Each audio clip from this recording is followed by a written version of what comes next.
Poppy SSC English second paper এই বইটি থেকে সাফিক্স প্রিফিক্সের প্র্যাকটিস পড়া হচ্ছে। তো 111 নাম্বারে বলা হচ্ছে my mother is very dash to me.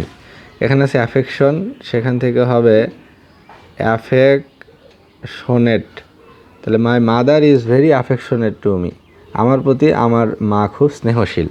She is a very conscious guardian, সে অনেক সচেতন একজন অভিভাবক। She advises me to dash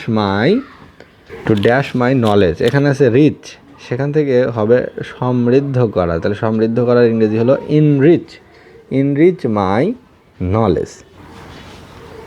she dash me to become dash and dash the problems in life. তাহলে শি এখানে আছে courage, তাহলে এখান থেকে হবে এনকারেজ, মানে আমাকে সে প্রেরণা দেয়। টু বিকাম এখানে আছে ইন্ডাস্ট্রি, সেখান থেকে হবে ইন্ডাস্ট্রিয়াস, মানে আমাকে পরিশ্রমী হতে সাহায্য করে।